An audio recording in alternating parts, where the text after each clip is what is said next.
Hello నమస్కారం ప్రేక్షకులందరికీ సంక్రాంతి పండుగ శుభాకాంక్షలు. సంక్రాంతి అనగానే రైతుల పండుగతో పాటు మనకి సినిమాల పండుగ. అండ్ ఈసారి mega mass blockbuster cinema Waltair Veerayya. And here we have the heroes themselves. ఇక్కడ megastar Chiranjeevi garu and mass Maharaja Ravi Teja గారు.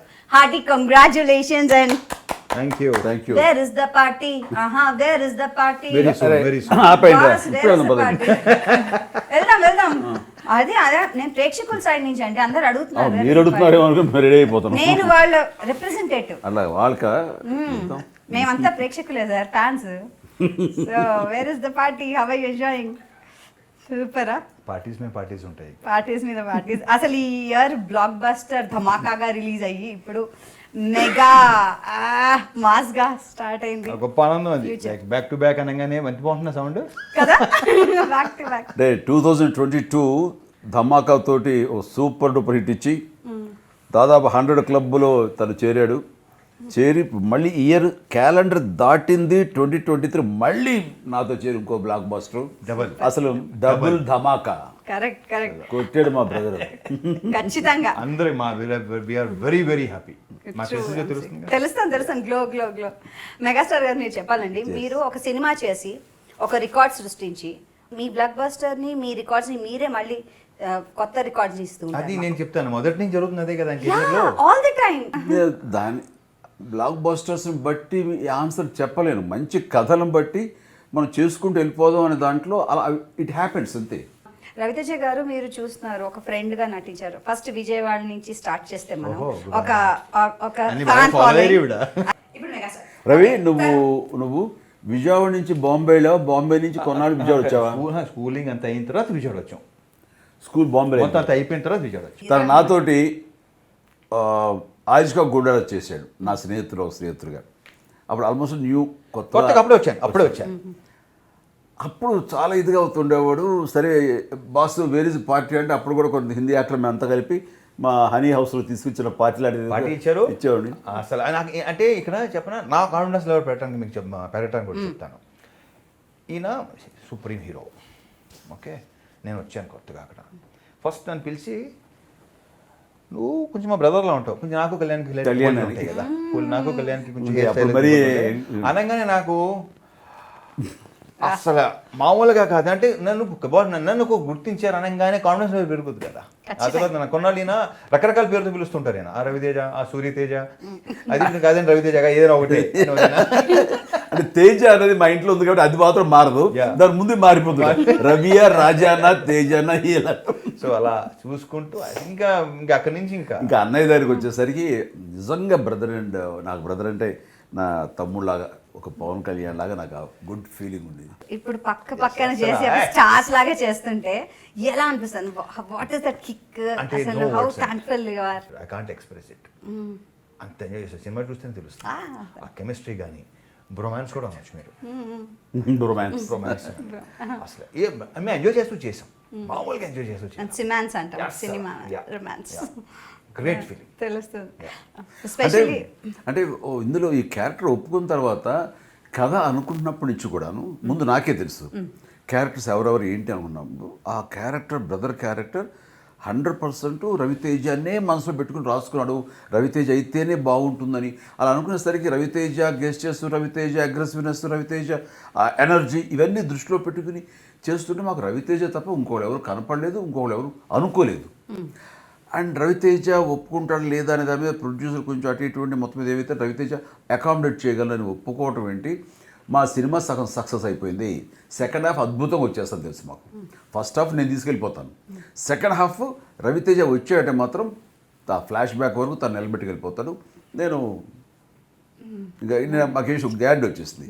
ఆ వచ్చినందుకు తను దాన్ని ఓన్ చేసుకుని ఆ పవర్ తోటి పవర్ఫుల్గా చేయటం, మా ఇద్దరి మధ్య ఉండే ఎనిమిటీ, స్టెప్ బ్రదర్స్ మధ్య ఉండే ఇదే లేదు చెప్పట్లేదు, మింగేశాను. టామ్ అండ్ జెర్రీలో వచ్చిన గొడవ పట్ల అవి ట్రైలర్ కూడా చూపించారు, చెప్పచ్చు. దాని మీద చెప్పండి, అంతే. సో అట్లాగా బ్రదర్స్ మధ్య టామ్ అండ్ జెర్రీలాగా మేము కొట్టుకుంటున్నా సరే అండర్ కరెంట్గా ఉండే, నేను చెప్పను, స్ట్రాంగ్ ఎమోషన్. ఆ ఎమోషన్కి కంటి నీళ్లు పెట్టని వాళ్ళు ఉండరు. ఇది నేను చెప్పగలుగుతా. ఇక్కడ నుంచి కామెడీలోకి వస్తే జంబలకి జారు మిఠాయ అది అసలు ఎలా సార్ అసలు లేటెస్ట్ థింగ్ మీరు క్యాచ్ చేసి అక్కడ చెప్పడం ఇలాంటి అనేది ఎక్స్ట్రా super ఫిట్టింగ్లు good. అన్నీ కూడా నేను అప్పటికప్పుడే వేసేస్తుంటాను. అంతే. ఒకసారి రే సారీ నాకు మా వాడు గన్ చూపిస్తాడు ఎక్కడో, నాకు సారీ చెప్పాల్సిందే అన్నాను. గన్ చూస్తాడు. ఇప్పుడు ఎవరు అడిగాడు సారీ? అక్కర్లేదు. అయినా తెలుగులో నాకు నచ్చిన పదం ఒకటే ఒక పదం, అది సారీ. అన్నది ఇంగ్లీష్ పదం అన్న, ఇప్పుడు తెలుగు చేశారులే ఈ మధ్య తెలుగు చేశారు అనేది. అవన్నీ అక్కడక్కడ అనుకున్నవే స్క్రిప్ట్ అని. శ్రీనివాసరావు రెడ్డి కూడా తెలియదు ఏంటి అన్నాడు అన్న, తెలుగు పదం అది ఇంగ్లీష్ పదం కదన్నా అంటాడు. నువ్వు అను చాలు అనేసి ఇట్లాగా అప్పటికప్పుడు అనుకుని చాలా ఉంటాయి. రవితేజ ఒక చోట ఒక వాల్ పోస్టర్ సీన్ ఉంటుంది. ఆ వాల్ పోస్టర్లో ఏదో గొడ్డ ఇచ్చారు రోడ్డు మీద, ఆ గొడ్డతోటి తుడిచే కంటే లేదు అంటూ, నేను నా పంచితో తుడిస్తే ఆ అందం వేరు, ఆ ఎఫెక్షన్ వేరు అంటూ పంచితో తుడిచి చేస్తే బాబీ మీరు చేస్తున్నారు అట్లా చాలా బాగుందని తను అంటాం. అన్నాడు కదా అని నా తమ్ముడు అంటంలో తోటి హీరో, నాకు తోటి హీరో చేస్తున్నా సరే నేను అంతా ఇన్వాల్వ్ అయిపోతాను, అంత ఎలివేట్ చేయక్కర్లా. అయినా సరే అని ముద్దు పెట్టేవాడికి ప్రేమ కురిపిస్తుంటే నిజంగా బ్రదర్ అన్న ఫీలింగ్ లేకపోతే రవితేజ మీద నేను అన్నీ చేసేవాడు లేదు నాకు తెలియదు. కానీ అక్కడ చేశానంటే రవి మీద ఉన్న ప్రేమే. అదే అంటున్నాను, రవితేజ కాకపోతే ఇది ఇది ఇది ఇంతగా ఆకట్టుకోదు సీన్. అవతల వాళ్ళు యాక్ట్ చేసేవాడు, నేను బాగా నటించేవాడిని. I like that. బాగా చెప్పారు రవితేజ గారు. మీరు చెప్పాలి, మీరు కూడా బాక్సులు బద్దలయ్యాయి, ఫేస్ టర్నింగ్ ఇచ్చుకో అన్ని వాడేశారు కదా మా సర్వి. నేను తందు వాడుకోవాలా? నేను వాడానుగా. లైక్ అన్ప్లాన్డా లేకపోతే అప్పటికప్పుడు అనుకున్నాను? అది బాగా అనుకున్నది, రాసుకున్నది, అనుకున్నది. మాకు చెప్పాడు. చెప్పిన తర్వాత మాకు గుర్తున్న డైలాగ్ తన సినిమాలు ఇడియట్లోది. సరే నా డైలాగ్ బాగా పాపులర్, తను ఆ డైలాగ్ బాక్స్ బద్దలైపోతాయన్న ఇవన్నీ అనుకుని చేసినాయి. But within the purview of the scene permissible వరకు దాని అందంగా దాన్ని పొందుపరిచాడు. అందుకు మాకు ఇష్టమైంది. మరో మాట మాట్లాడు. The credit goes to Bobby. ఇంకోటి ఏంటంటే నచ్చింది, పోలీస్ ఆఫీసర్ పాత్రగా మీరు చాలా సీరియస్ గా ఉండి కాళ్ళకు దండం పెట్టు అంటే ఈయన చక్కగా ఆ సీన్ ఉందండి అసలు, ఆ మూన్ వాక్ అది ఇలాంటి నాకు ఇష్టం ఉండవని తెలుసు కదా. ఏంటి మామిడి పెట్టిస్తారు సరే ఆ లుంగి దించేసి ఆ చక్కా పట్టుకుని దించేస్తే షేక్ ఐ మీన్ దించేదే ప్రిపేర్ అయిపోతాడు. అయ్యి ఎక్స్పెక్ట్ చేస్తే ఆ పిల్ల దాడి వెళ్ళిపోతుంది. అక్కడ దెబ్బతిన్న ఎక్స్ప్రెషను, మళ్ళీ మావాడు చూస్తాడే అది వచ్చిన ఇన్సల్ట్ ఎక్స్ప్రెషను, ఇవన్నీ కవర్ చేసుకోవడానికి మూన్ వాక్ చిన్న వెర్రి అవడమే చాలా చాలా బాగుంది. వెరితనాన్ని మళ్ళీ కవర్ చేసుకోవడం అని. కానీ బాబీలో ఉండే బ్యూటీ ఏంటంటే అక్కడ ఒక మెగాస్టార్కి కాళ్ళు దండం పెట్టించకుండా ఒక character actor as per character ఇదే, కానీ ఎక్కడో మా ఫ్యాన్స్ చిరంజీవి పెట్టదా అనేది ఉంటుందన్నది యాజ్ ఎ ఫ్యాన్గా తను గ్రహించాడు. కాబట్టి మాంటేజెస్లో మళ్ళీ కథానుసారంగా అమ్మాయికి నేను మా పేటకు వచ్చినప్పుడు అమ్మాయికి పెళ్లి బట్టలు పెడతాను, మీన్ చీరను అది పెడతాను, కుంకుమ అది. ఆ అమ్మాయి తీసుకొచ్చి కాళ్ళ అక్కడ దండం పెట్టించాడు. ఇది దీంతో సాటిస్ఫై చేసాడు. ఒకటి అమ్మాయి క్యారెక్టర్ కూడా, ఎస్ అమ్మాయి క్యారెక్టర్ కూడా మంచిది, వీళ్ళిద్దరి యొక్క మంచి కోరుకుంటుంది, వీళ్ళ కోరుకుంటుంది అని. మా ఇద్దరికి పడకపోయినా అతని భార్య మా ఇద్దరు బాగోగులు కోరుకుంటుంది అన్నది ఎస్టాబ్లిష్ అయింది. ఎస్ ఆ తర్వాత అందుకునే ఆపి తీసుకెళ్దామండి ఇంటికి అని చిన్న బావగారి మీద ఉండే ప్రేమ గారి అమ్మాయి వ్యక్తం చేయటం, అదొక లిటిల్ క్యూట్ ఉన్నాయి అవన్నీ కూడా చాలా లబ్జుగా. సో అలాగా ప్రతిదీ రౌండ్ ఆఫ్ చేసుకుంటూ ఒక పెద్దని అందం తీసుకొచ్చాడు. ఇందులో విలన్ చెప్పే డైలాగ్ నేను చెప్పబోతున్నాను. వీరు రికార్డ్స్లో నీ పేరుంది. మంచి డైలాగ్ అది, మంచి డైలాగ్. రాయ్ రికార్డ్స్లో నా పేరు ఉంటాం కాదురా, నా పేరు మీదే రికార్డ్స్ ఉంటాయి. దాని వెంటనే డైలాగ్, ఏమి బ్యాక్గ్రౌండ్ లేకుండా వచ్చాడు కానీ చాలా మందికి ఇప్పుడు బ్యాక్గ్రౌండ్ అయ్యాడు. ఏం డైలాగ్స్ అండి అసలు. ఈ డైలాగ్స్ అన్ని కూడాను బాబీ తన సరదా తీర్చుకుంటూ ఏ రకంగా చూడాలనుకున్నాడో అవన్నీ కూడాను ఈ సినిమాలో తను సరదాలు తీర్చుకోడు. బట్ ఈ సరదా తీర్చుకోవడం కోసంగా జస్ట్ లైక్ దట్ కాదు, ఇది చాలా రెలవెంట్గా ఉంటుంది, చాలా అప్రోప్రియేట్గా ఉంటుంది, కథలోంచి జనరేట్ అయి ఉంటుంది, కథలోంచి పుట్టి దాన్ని ఈ రకంగా అందం తీసుకొచ్చాడు. మీ చేత కేకలో ఎల్లు కొట్టించాడు. ఖచ్చితంగా ఖచ్చితంగా. అంతేకాదు శృతి హాసన్ గారిని చూడగానే అబ్బని తీయని అబ్బా అసలు అది spot ఏ కదా? ఎక్కడికో అది spot తీసుకెళ్ళిపోయారు. అప్పుడు అది స్పాటే. అది స్పాటే. అదే spot. అది ఎట్లాగంటే ఆ అమ్మాయి రావాలి, నేను వెళ్ళాలి, అందమైన అమ్మాయి కనిపించగానే ఒక పోజ్ కొట్టినట్టుగా ఉండాలి. నాకు హోటల్ అట్మాస్ఫియర్, వాళ్ళు ఎవరు గొడవ చేస్తున్నారు, ఆ అమ్మాయిని చూస్తుంటే ఏదో చేయాలని ఉంది. నాకు మూడ్ సరిగ్గా అందట్లేదు. బాబీ ఇక్కడ ఏదైనా మ్యూజిక్ వేస్తే ఆ మ్యూజిక్ ప్రకారం నేను అమ్మాయిని చూస్తూ కొంచెం రొమాంటిక్గా చేస్తాను, కొంచెం చిలిపిగా అన్నాను, ఏదో ఒక అట్రాక్ట్ అయినట్టుగా. అలాగనే అని ఏదో చేసిన తర్వాత అనే మీ సాంగ్స్ వేద్దామంటే నా సాంగ్స్ వేయని అండ్ అంతా అమ్మాయిని పట్టుకోవడం లాంటిది ఒకటి ఉంది మాకు. అది ఆల్రెడీ తీసాం అది ఆల్రెడీ. కాబట్టి చేతులు క్లాప్ మన అమ్మిని కమ్మిని దెబ్బేస్తే ఎలా ఉంటుందో అయ్యేనాను ఏదో అందరూ ఎగ్జైట్ అయ్యారు. అది అట్లాగే ఒకళ్ళొకళ్ళు అనుకుని చేసింది. అది వేసిన తర్వాత ఆ తర్వాత వచ్చిన ఐడియా ఏంటంటే కొంచెం లెంగ్త్ పెంచి ఇది మనం చిన్న విజువల్ కట్ వేద్దాం, అంటే పాత చిరంజీవిని గుర్తు సేమ్ కాస్ట్యూమ్తో సేమ్ కాస్ట్యూమ్స్ వేద్దాం, Same costume. ఆ అమ్మాయి కూడా ఆ కాస్ట్యూమ్స్ వేసి చేద్దామని. అలాగే మన ఫ్రాన్స్ వెళ్ళినప్పుడు ఆ బిట్టు షూట్ చేసుకొచ్చి మొన్న యాడ్ చేసాం అది. సో ఆ అమ్మాయి వస్తున్నప్పుడు ఆ పోజ్ కొట్టడం కానీ, ఆ స్టైల్ ఇలా అంటాం కానీ ఇలాగా. ఇంటర్వెల్ బ్యాంగ్ గురించి అందరూ మాట్లాడుకుంటున్నారు. It was fantastic. ఇంటర్వెల్ అవ్వగానే క్యాచ్ చేస్తే ఇద్దరు కలిసి డాన్స్ చేయడం, పూనకాలు లోడింగ్. తన ఎంట్రీ సాంగ్లో రావాలి పెట్టాలి అన్నది వాళ్ళు మా ఫైట్, మన బాబీ, శేఖర్ మాస్టర్ ముందు లేదు, వీళ్ళందరూ అనుకున్నదే. ముందు లేదు యాక్చువల్లీ. తర్వాత దాన్ని డెవలప్ మీరు ఇందాక అన్నది చూసారా, ఇంకా పుష్ Yes, దాంతో yes. దాంట్లో అంటే వచ్చింది అది. బాగుంది అనుకున్న దాంట్లో సాటిస్ఫై అయిపోవద్దు. బాబీ ఎప్పుడైనా సరే నువ్వు ఇంప్రూవ్ చేస్తూ ఉండు, ఆలోచిస్తుండు, వస్తుంటే అనేది తనకు బాగా ఎక్కింది ఆ సూత్రం. అదే విధంగా ఇది వాళ్ళందరూ కలిపి అనుకుంటూ ఈయన ఎంట్రీ ఎప్పుడు ఆయన పిస్టల్ పేల్చడంతో ఒక ఫెస్టివ్ సాంగ్ ఆగిపోవాలా, రవి కాబట్టి రవి కూడా డ్యాన్స్ వేసి బాగుంటుంది అని బాబీ ఐడియాతోటి వాళ్ళు మధ్యలోంచి కరెక్ట్గా ఎంటర్ అయ్యేలా చేశారు. ఆ ఎంట్రీ ఎలా ఉంటే బాగుంటుంది అనేది శేఖర్ మాస్టర్ దిష్టి తీసి గుమ్మడికాయలాగా. అండ్ ఇది ఇంత చేస్తారని తెలిసినటువంటి శేఖర్, మన దేవిశ్రీ ప్రసాద్ అలా గ్యాప్ ఇద్దాం, గ్యాప్ ఇచ్చి డోంట్ స్టాప్ డాన్సింగ్ పౌనకాలు లోడింగ్ అని రవి గారితో అనిపిద్దాం. ఇంత ఆలోచించి ఇంత చేసి అది పర్ఫెక్ట్గా క్యారెక్టర్ ఇంట్రొడ్యూస్ చేయటం కానీ, మీ ఎంట్రీ కానీ మీద వచ్చిన తర్వాత మళ్ళీ మనం సాంగ్ పోటాపోటీగా వెళ్ళి చేయటం చాలా ఇదిగోండి. మీరు సీరియస్ గానే ఉంటారు through out the film and ఈయన నవ్విస్తూనే ఉంటారు. That's the అసలు beauty. ఏం సెట్ అయింది తెలుసా అసలు ఆ బ్యూటీ. మీరు అస్సలు పోలీస్ ఆఫీసర్ కోపం అది భయపడ్డారండి మీరు, మీ తమ్ముడు గారంటే ఆ? ఎంత భయం, ఎంత భయపడి పెట్టి అదే అంటాం మాటలు గంభీరం ఉంచుతాం, కానీ ఆడు పిస్టల్ తీస్తే మనకెందుకు వెళ్ళిపోదాం. ఇప్పుడు ఆడు పిస్టల్ పని పెట్టాలి ఇటు మనం అని. బాబీ కొంచెం బాగుంటుంది అంటారా అంటే నేను ఎక్కువ లిబర్టీ తీసుకుని బాబీ నా బ్రదరు, అతనికి నేను చిన్న భయపడటం కూడా క్యూట్గా ఉంటుంది, అది అవసరం వస్తే ఎలా తిరగబడతానో బిగినింగ్ ఫైట్స్లో చూసేసారు, కాబట్టి నన్ను నా హీరోజన్ తక్కువ అనుకోరు, కానీ బ్రదర్ పవర్ ముందు పోలీస్ ఆఫీసర్గా కొంచెం స్మగ్లింగ్, చిన్న సైజు స్మగ్లింగ్ చేశాను నేను, అది తగ్గి ఉండడం ఎప్పుడు అన్నం వస్తుంది. బట్ ఎప్పుడు తమ్ముడు ఇంకొక స్థితిలోకి, ఇంకొక సిచ్యువేషన్లోకి వెళ్తాడో అక్కడ నేను సపోర్ట్ ఆఫ్ బ్రదర్ వెళ్ళటం అనేది అది ఎప్పుడు అందం వస్తుంది అనేది పెట్టుకుని అనుకుని చేసింది అన్నీ కూడా. మీ ఇంట్రొడక్షన్ కూడా భలే బాగుంది. ఓడలో వస్తుంటే, బోట్లో వస్తుంటే మీరు extraordinary. ఇలా యాంకర్ పట్టుకుని ఇలా తిప్పి వేసి కొట్టాడు, ఎంత బాగుంది. Such a visual treat.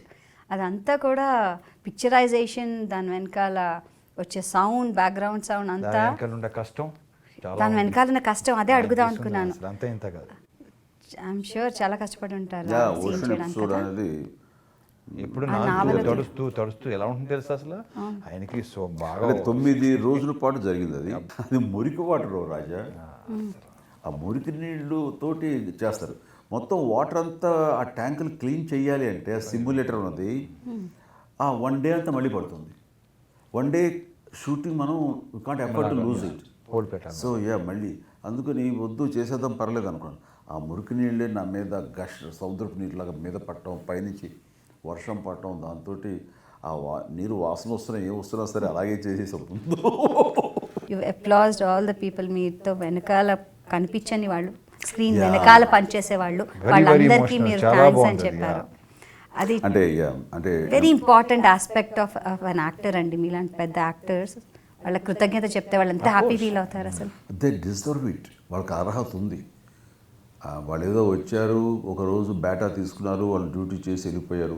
లైట్లు మోయటం వాళ్ళ పని, లేదా బురదవని, మంచమని, వర్షం ఎండవని, ఏమైనా ఎడారవని. కానీ మా ఆర్టిస్ట్ గురించి చెప్పుకుంటాం, తోటి నటినట్ల గురించి చెప్పుకుంటాం, టెక్నీషియన్స్ గురించి చెప్పుకుంటాం, వెనకున్న రైటర్స్ గురించి చెప్పుకుంటాం, థ్యాంక్స్, కెమెరామెన్ అని చెప్పుకుంటాం. కానీ ఆ కింద ఉండే కార్మికులు, జూనియర్ యాక్టర్లు, వాళ్ళ సరైన వసతులు కూడా ఉండవు. వర్షం పడుతున్నప్పుడు బ్రేక్ ఇచ్చామనుకోండి, ఆ ఎక్కడో చిన్న గుడ్డ అది మన టార్పల్ని కప్పుకుని అక్కడ తింటుంటారు. అవన్నీ ఎంత విదారకంగా ఉంటాయంటే బాధ అనిపించేస్తుంటాయి. కానీ తప్పదు, ఏం తిన్నామన్నది ప్రధానం కాదు, ఆ రోజు ఎంత పని చేసి ఎంత అవుట్పుట్ ఇచ్చామన్నది ప్రధానం. ప్రతి వాళ్ళకి సినిమా అవుట్పుట్ రావడం ఇంపార్టెంట్. సో అక్కడ వాళ్ళ కంఫర్ట్స్, వాళ్ళ ఇది అన్నీ మానేసుకుంటారు. ముందు పని పని పని పని. బ్యూటిఫుల్ ఫిలిం వెనకాల ఈ అందచందాలతోటి నిండి ఉన్న ఈ సాంగ్స్ కానివ్వండి, మా గ్లామర్ కానివ్వండి, వీటి వెనకాల ఇంత మట్టి ఉంటుందా, ఇంత కష్టం ఉంటుందా, ఇంత బురద ఉంటుందా, ఇన్ని పెయిన్స్ ఉంటాయని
నెలల తరబడి కుటుంబాలకి దూరంగా ఉంటాం.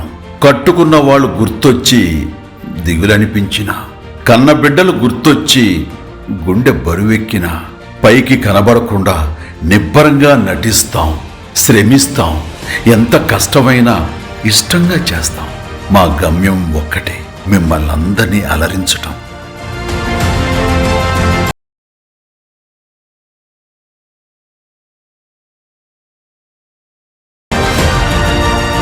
మేమంతా సినీ కార్మికులం, నిరంతర శ్రామికులం, కథకి బానిసలం, కళామ తల్లి సైనికులం. మేమంతా సినిమా ప్రేమికులం. సినిమానే మా కులం, సినిమానే మా శ్వాస, సినిమానే మా గమ్యం. మా గమ్యం మిమ్మల్ని అందరినీ అలరించటం. ఇంతటి అంకిత భావంతో పనిచేస్తున్న ప్రతి ఒక్క సినీ కార్మికుడికి మనస్ఫూర్తిగా నా కృతజ్ఞతలు తెలియజేసుకుంటున్నాను. Thank you one and all. వీరి అకుంఠిత కృషి వాల్తేరు వీరయ్య విజయానికి కారణం.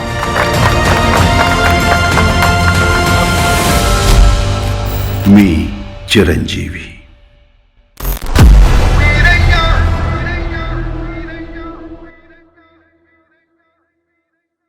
దాని కెమెరామెన్ నేనే, 1-2 షాట్లు తప్ప. ఒకసారి నన్ను షూట్ చేయాలని నేను స్పీడ్లోకి వెళ్తూ వేరే కెమెరా అప్ చెప్పాను. నేను కనిపించాలిగా, మరి నేను కష్టజీవినే కదా. ఖచ్చితంగా కళా కార్మికుడిని. రావు గోపాల్ గారు మాట్లాడుతున్నారు, రవి అయ్యా అందరూ కళాకారులు అయ్యా, మీరు కళాకారులు కాదు, కళా కార్మికుడు. ఏంటయ్యా మీరు పని చేస్తారు, మీరు చేసుకోవచ్చుగా, మీరు చేస్తారు కదా, మమ్మల్ని లాగే ఫీల్డ్లో 9, 10, 12 దాకా ఉంటే మరి మాకు టైం అవుతుంది కదా, ఆ టైం ఇవ్వరేమయ్యా అంటే మీకు ఈ సినిమా రిలీజ్ అవ్వగానే ఫస్ట్ వచ్చిన కాల్స్ ఏమైనా ఉన్నాయా? ఎవరైనా అభిమానులు కానీ ఫ్రెండ్స్ కానీ తెలిసిన వాళ్ళు కానీ ఫోన్ చేసి ఎన్ని చెప్పను, ఎన్ని వచ్చినాయి, మామూలుగా రాలా. మెయిన్ నేను నా క్యారెక్టరైజేషన్కి వచ్చిన పేరు కానీ దాంట్లో నా ఎమోషన్ కానీ ఒక కొత్త రవితేజని చూస్తున్నాం. మళ్ళీ ఒక ఇంతకుముందు విక్రమార్కుడులో మళ్ళీ అది అలా ఉంది. కొంతమంది దాని నుంచి ఇక రకరకాలుగా వస్తాను అనమాట. పిల్లలు, ఎస్పెషలీ పిల్లలు, వాళ్ళకి ఎక్కటం అనేది నేను అసలు నాకు ఆశ్చర్యపరిచింది అది నా మాట. I'm very happy, very very happy. Proper పండగ, ప్రాపర్ సంక్రాంతి. So good. ఈ ఇయర్ మాకు ఇంత పెద్ద బ్లాక్ బస్టర్ ఇచ్చారు. ఇద్దరు కలిసి ఇంకా సినిమా చేద్దాం అనుకుంటున్నారా? ఖచ్చితంగా చేస్తాం. బట్ రవితోటి ఈ యొక్క 10 రోజులు 15 రోజులు చేసిన తర్వాత మాత్రం మళ్ళీ ఒక క్యారెక్టర్ రవితోటి వస్తే చేయాలి మాత్రం నాకు సరదాగా ఉంది. ఇందాక జరిగిన మీటింగ్లో తను అదే వ్యక్తం చేశాను, నేను అదే వ్యక్తం చేశాను. ఎలాగంటే ఇద్దరు దొంగన డుడుకులు అయి నిజంగానే థీఫ్స్ అయి ఉండాలి. నేను అబ్బాయి లీక్ చేసేస్తాను, ఎవడైనా పికప్ చేసుకుని రైటరు ఆ కథ వస్తే కనుక. సో మీ ఛానల్ ద్వారా మేము ఆఫర్ ఇస్తున్నాం. మేమిద్దరం పక్కా దొంగలం. అండ్ దొంగలకు సెంటిమెంటు, ఎందుకు దొంగలు అయ్యారు అనడానికి ఒక రీజను. ఆ దొంగతనం వెనకాల నిజంగా వీళ్ళు దొంగలు కాదు, దొంగలుగా మారితేనే మాకు కావాల్సిన దొంగలు దొరుకుతారని అది వెళ్ళటం అలాగా. అండ్ ఆ దొంగలు ఎందుకు పట్టుకోవాలంటే వాడు మా ఫ్యామిలీ ఏదో విచ్ఛిన్నం చేశాడు, సో వాళ్ళు ఇక్కడ ఉన్నారని తెలిసింది అని. ఇంకా కథ